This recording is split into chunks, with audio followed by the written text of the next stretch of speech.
Updating a story now we first brought to you as breaking news at 11:30 this morning. Investigators are trying to determine the cause of a fire that prompted the mass evacuation of a Las Vegas hotel and casino.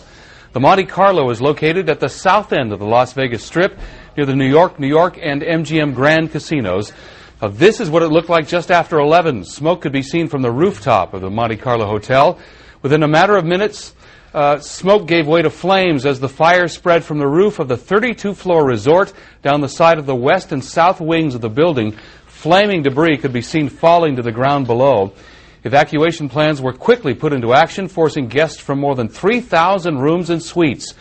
Firefighters acted quickly and were able to get the blaze under control without any reports of injuries. Now investigators are looking into reports that welders were working on the roof when the fire broke out. Well, of the thousands of guests at the burning Montecarlo Hotel, Eyewitness News caught up with 4 Bakersfield women. We talked to them by cell phone live during Eyewitness News at noon.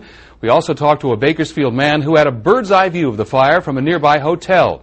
Our reporter Carol Ferguson has their stories. Carol. Well, they were all pretty shaken up by this experience. Forrest Lawrenson had a view of this from the nearby hotel. He saw the smoke and worried that the fire could reach him at the New York. The 4 women heard the alarms, smelled the smoke, and had to get out of their rooms in a hurry.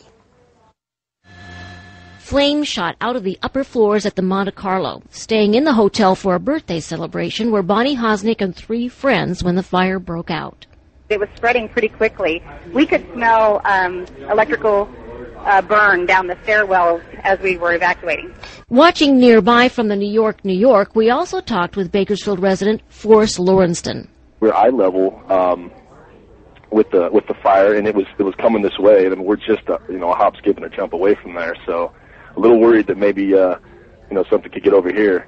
Look carefully. You see a piece of glass fall. Lawrenson says debris was falling into a parking lot below, not near people. But he says the smoke was thick, and he didn't want to head outside and breathe it. Firefighters fought the blaze from the roof. Hosnick and her friends were on the 9th floor. She says alarms went off at about 11 a.m., but a voice on the loudspeaker said the hotel was investigating the source of the alarm and to panic. Well, so we continued getting ready, and then the gentleman came back on and said, that all of the tenants must evacuate at this time. And it was very orderly, and we all had to run down the stairs. But the burning hotel probably had thousands of guests and workers in it when the fire started.